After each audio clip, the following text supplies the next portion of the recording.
Happy Wednesday. We are meeting again, as we are going to try to do every day at 5 o'clock this week. And I've got a big announcement. My Bernie Sanders cups arrived. You're here for the first drink. I usually don't think stuff on the internet is funny, and I laughed so hard the night of the inauguration with these memes, and I laughed so hard the day after the inauguration with these memes. I'm not like an impulse buyer, but I had to have this, and I also got a shirt. So I really like my Bernie mugs and or cups or whatever they are, and I'm so excited that they arrived. Where did I order them from? Carla wants to know. Oh, the box isn't in here.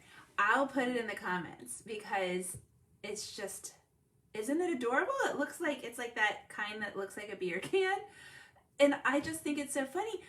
Also, I would like to be this comfortable. I've never been this comfortable in my life. Like, he just looks so comfy sitting there. And I think that's just plain adorable too. I'm going to take another drink just to tell you how much I like it. Oh my gosh, the water tastes so much better out of a Bernie glass. I mean, how can you not laugh when you get that? Okay, so a couple more people are probably gonna log on as we go today, but let's go ahead and get started. Now, this one is kind of a weird one. So, time, money, and energy. Even when people come into my office and I'm a special education attorney, and so they come into my office. Here we go, all IEP meeting memes we can make with this. Oh, I know. I was thinking about doing like a bunch of stories and putting Bernie, like, you know, when the school psych reads something and putting Bernie there like, and then, you know, whatever. And somebody beat me to it. Probably lots of people beat me to it, but I did think that was funny. So I completely agree. Okay.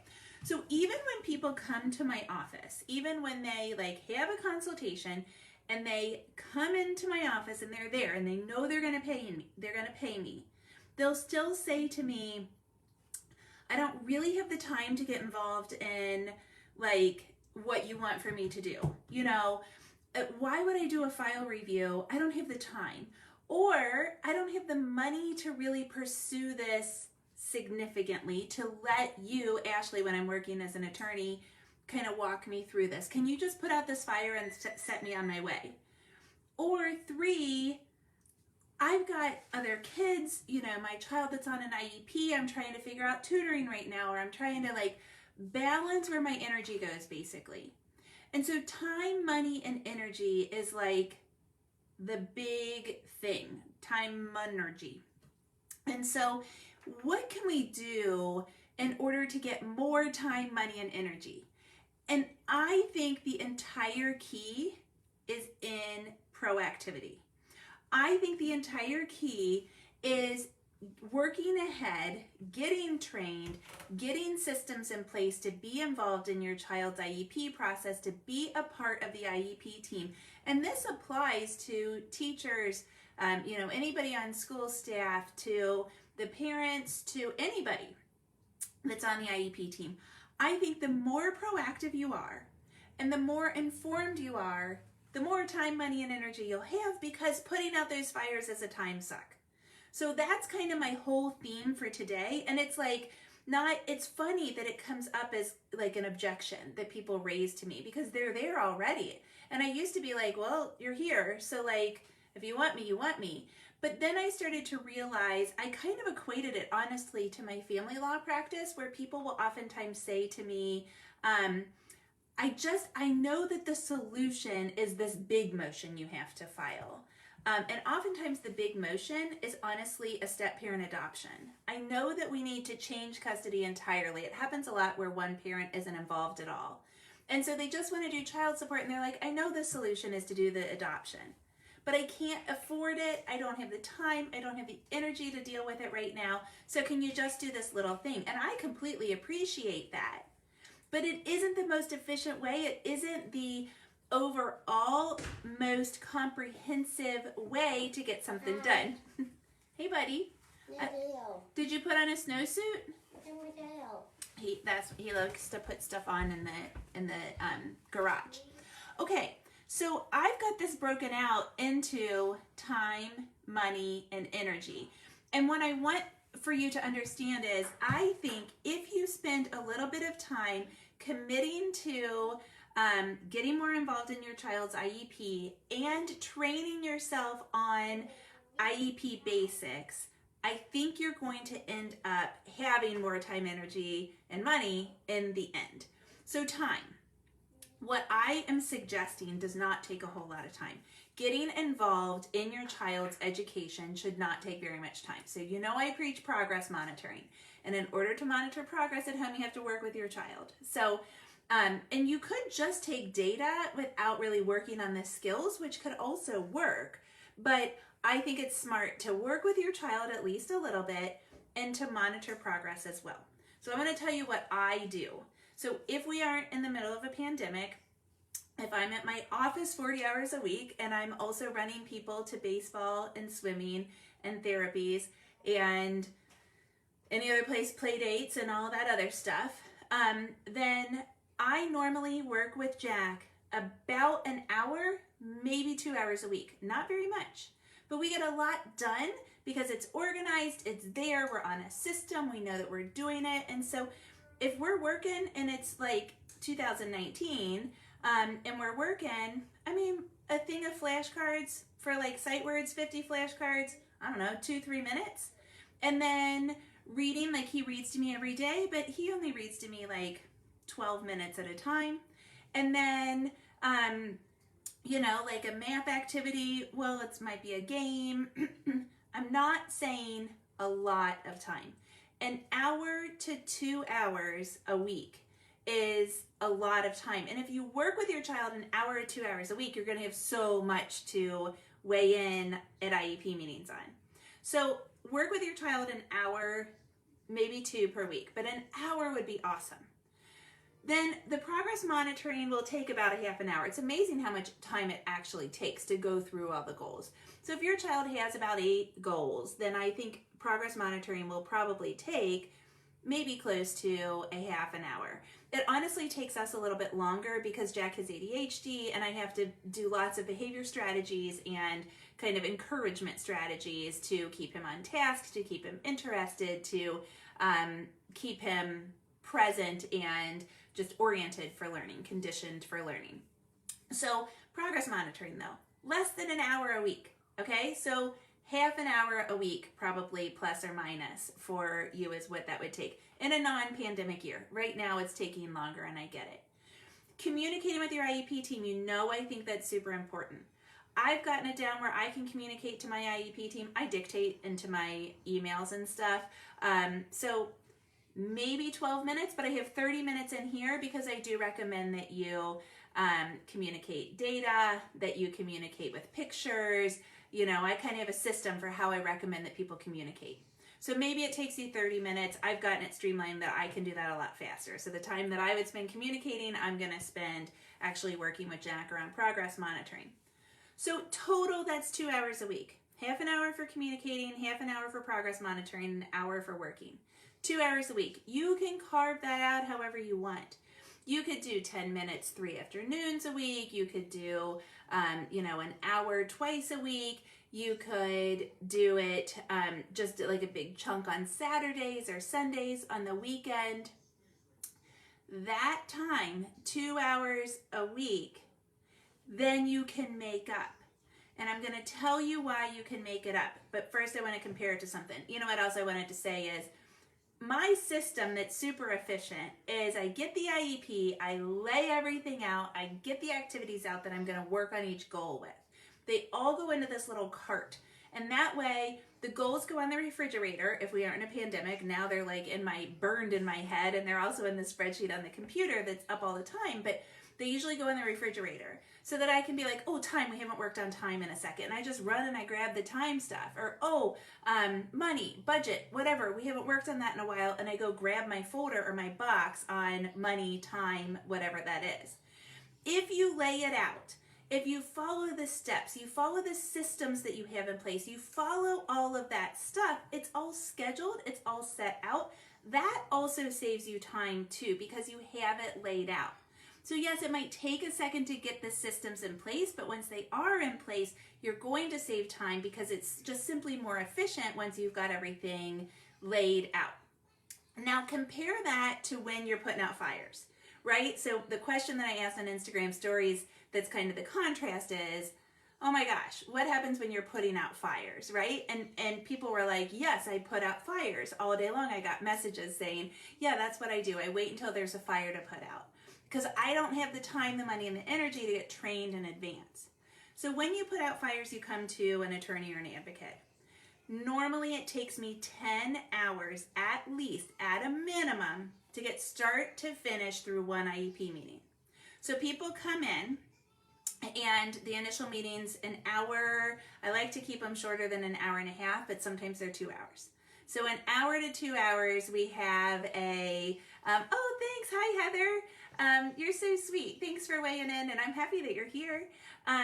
So they come in, hour and a half consult, maybe it's 2 hours. Then I do a file review. Now remember, the attorney or the advocate that you're coming to, or the person, even if it's somebody at your disability organization, whoever, wherever you need to go to get your help, somebody at a college, wherever, they don't live with you.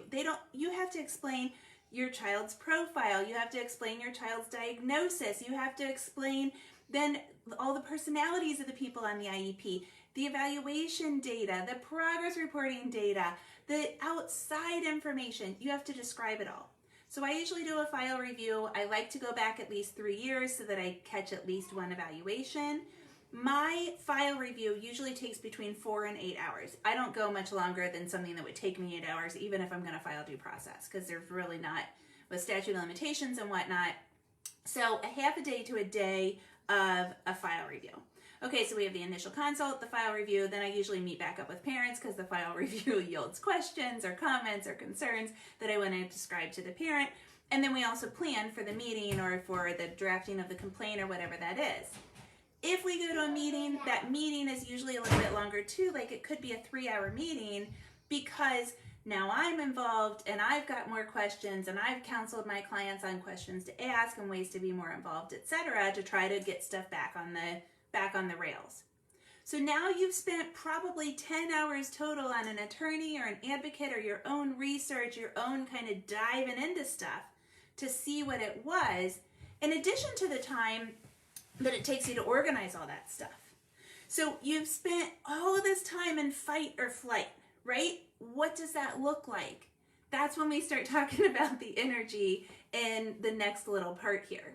So compare that to my special education and advocacy lab. I'm not saying that's the only way to get trained. I got trained a different way, and I want to tell you how it compared to me. But the special education and advocacy lab is 8 hours of training. It's 10 videos, and they're each about 35 to 50 minutes.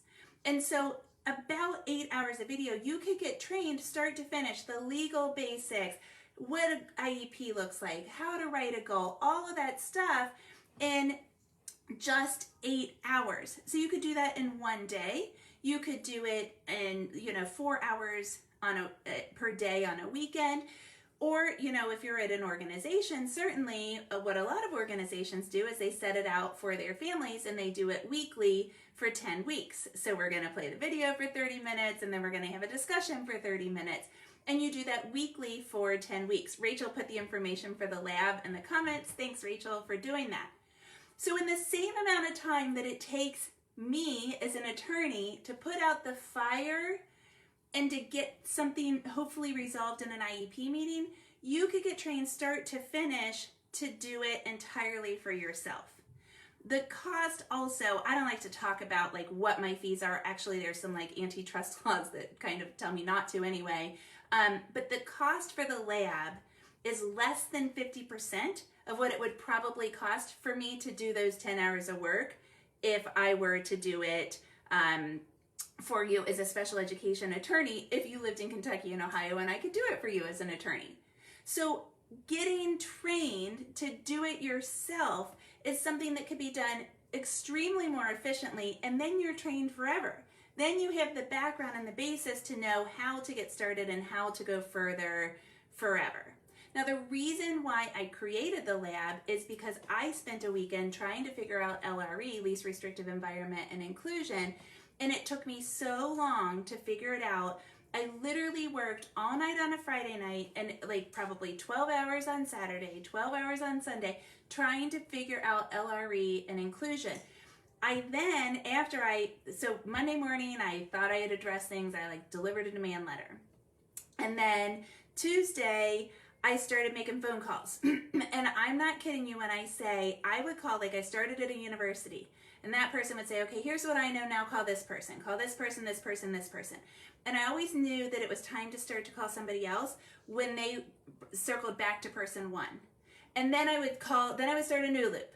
And then they'd circle back to somebody I'd already called, and I'd say, okay, that's a dead end. And I mean, I probably made 20 phone calls between national organizations, universities, people that had written books. People were really, really gracious in their information, but I felt so stuck and so stressed as a result of that. And I kept thinking there's got to be something out there. There's got to be some way for me to just like talk to somebody, take me start to finish. Is there a book I can read quickly?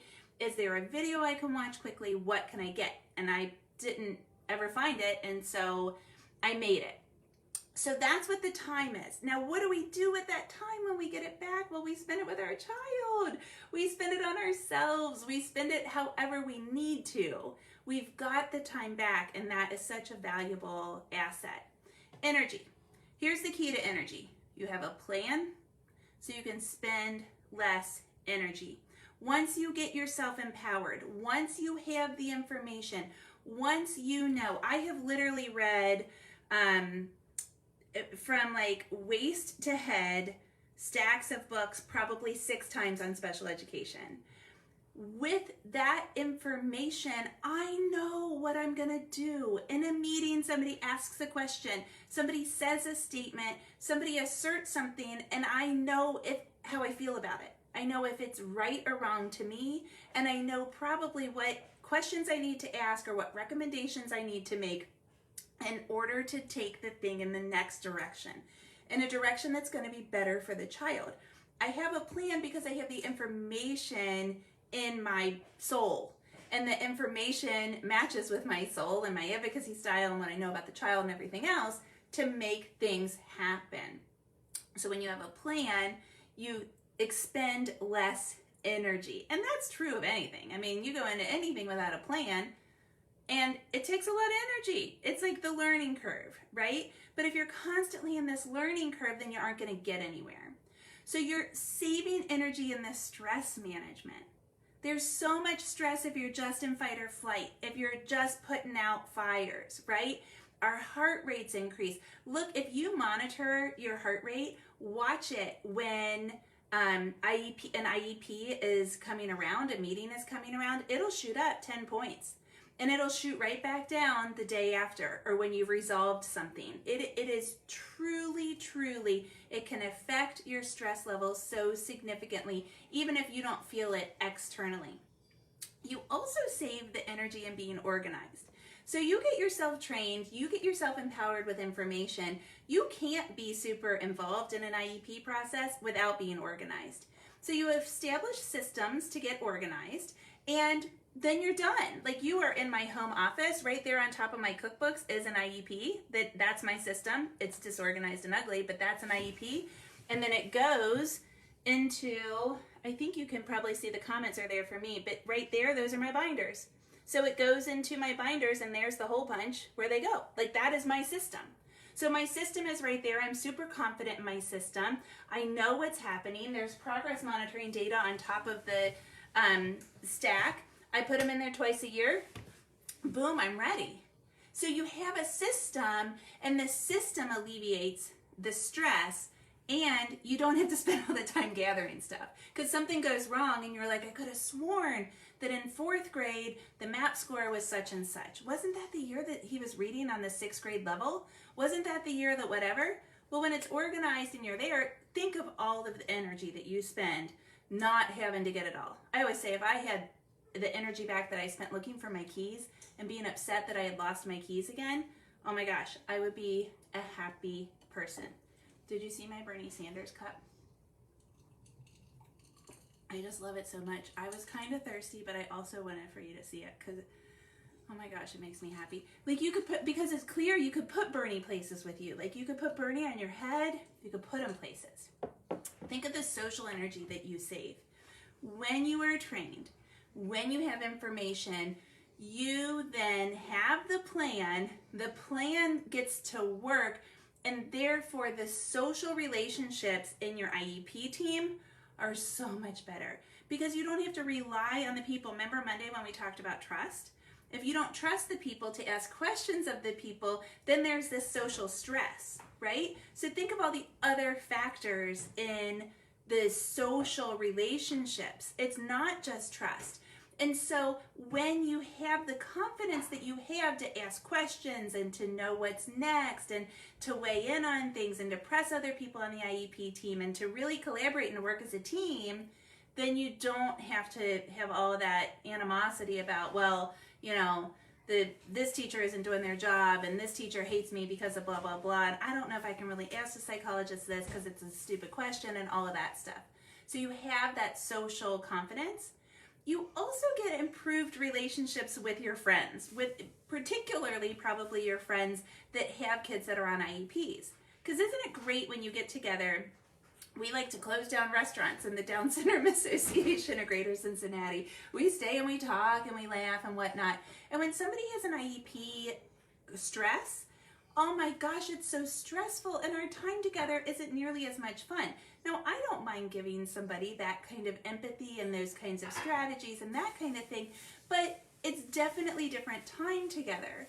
And I'm certain that the person that's asking for help and expressing those struggles and that kind of stuff is grateful for the time, but probably, you know, like who wouldn't rather talk about vacation or television shows or, I'm not good on pop culture, but like Brad Pitt or something, then you're going to say like, he's 75 years old, I don't know, George Clooney. Everybody wants to talk about him. As opposed to something that's icky like an IEP, which can be a stressor for all of us, right? And so your social relationships also are so much better when you are confident in your advocacy and you've got tools and strategies and you don't need to, you know, always be in that fight or flight. And that is not to say that we don't love to support one another and that isn't important, because it absolutely, absolutely is. And then there's all that energy spent in research. And you know how when you research something and you're stressed, it's awful. You've probably had a COVID exposure, and the first time you had the COVID exposure, you didn't have all the information of like, what do we do? How long do we have to quarantine? What's a PCR test? What's a rapid test? Where do I go to get the test? Do I need a prescription? How much is the copay? What do I do? This is what my son Griffin does when he gets hurt. He asks a million questions. Like he had to get stitches, and it was, is there going to be a nurse? Is there going to be a doctor? What kind of, we call it magic string, do they use? What color will the magic string be? Will I feel it? Do they actually sew it together? Is there a needle? All the questions, right? But if you know, okay, I have a background of information. I know this is an LRE thing. I know that my child is supposed to attend their home school because I was trained in that. Now I just have to research what I can find to support that. That's my only thing. I've got a plan. I know what to research. So with the COVID thing, if you had a COVID exposure and you don't know all the stuff, but if you've been watching like maybe your governor's updates, then you probably know, okay, so it's free. So I just have to figure out where I go for it to be free. Or I think I can go to Children's Hospital to get tested, but I have to figure out if I need a prescription, right? You can whittle it down because now you have this background basic information that's there, and that way you know you've got a plan. This is the information I still need. This is my background basic information, and now this is what I still need to know, and I can get a plan. So you save so much energy in your research, and your research doesn't have to go like mine, where you go here and you close that loop, and then you go here and you close the loop again, and you go here and you close the loop again, and it's so inefficient, and it's so terrible. And I wish I had written it down. I'm sure I did someplace. It's probably one of those that says, I talked to this person at the University of, you know, New Mexico or something, and they didn't know anything, so nobody else has to call that person. I already did it for all of us, you know, because it's super duper duper inefficient. And then the money piece is easy because we spend so much time, we spend so much money on all of these resources, all of that inefficient stuff. We spend, if you have to hire an attorney or an advocate, time is money. We bill hourly for the most part. There are ways to hire attorneys in special education for contingency fees where you don't pay unless you win a due process case. But time is money in so many other ways, right? So attorneys and advocates cost money. We know what books to buy, what resources to get, what conferences to attend. Again, if you have the baseline information and you're just looking at this, then you're looking at, okay, well, how much is this going to cost? And what specific book do I need? You don't need all the books, right? My disability book section is slim over there because honestly, I used it as a background for a Zoom in a meeting in a room that wasn't otherwise decorated, and it needed to be decorated quickly. But I always tease that I have this stack of books about gross motor and Down syndrome and speech and Down syndrome. I even have the adult psychology and Down syndrome that Dennis McGuire wrote. Of course, I haven't cracked that one open, but I haven't cracked the other ones open either. Just having them on my bookshelf makes me feel smarter. It makes me feel prepared. It makes me feel ready. But I bought all the books not knowing what I needed. And so if you have the basic background information because you've taken the time and the energy and spent the money to get empowered with training, then you're buying the right book for the one specific thing that you need to figure out, or for the next specific thing that you need to figure out. And when you've got all that money saved and you've got all the time saved, then you can spend the time with your child. And so the kind of pseudo fourth thing is really the benefit to the child, which is what's so important. When we empower ourselves with information, when we get that basic training, when we are enriched with information, the benefit is to the child, because now we have a parent or an IEP team member that has taken the time to get educated, that can collaborate better with the IEP team. So you really can't kind of quantify the idea of you don't... Are you mad? Am I mad? No, I'm not mad. You don't know what you don't know, right? And that sounds like kind of scary and threatening and whatnot, and I don't mean it in that sense, but you can't really quantify it. I don't know what I don't know. Maybe I don't know anything, right? But I know about special education. So, but you really don't know what you don't know until you dive in a little bit, and that's going to be different for every single situation. But think about if you're missing something significant. So one thing that I use as an example in this a lot when I talk to clients about this is the concept of the IEE, the Independent Education Evaluation. If the school does an evaluation and the parents disagree with it, then a parent right is that they can get an IEE. And the IEE is done at the district's expense. So the parents can go out and hire a professional that's outside of the school district, and the school district has to pay for that evaluation. So I have so many parents, and sometimes insurance pays for it, but still, they will go take their child to a clinician to do another evaluation, and they at least even pay their copay, or they pay for it a couple $1,000s, and the district could have paid for that. And the district didn't pony up the money or didn't offer it as a parent right because the parents didn't ask for it. Why would they say, oh gosh, we'll give you that $2,000, right? So that's money that you can save by just knowing to ask that kind of thing. And then the other thing that I'll tell you is I have a teenager, and I oftentimes tell him he needs to be present and pleasant. He needs to be available. He needs to be present, like not in La La Land, not, thinking about the plot of a book, or so distracted by a video game that they can't answer a question, or so just kind of like preoccupied with some other thought that we can't answer a question, we can't engage in conversation, etc. So we have to be present, and then we have to be pleasant. If you aren't thinking about all of those other things in your fight or flight, in your big problem, in your IEP problem, then you can be present and pleasant.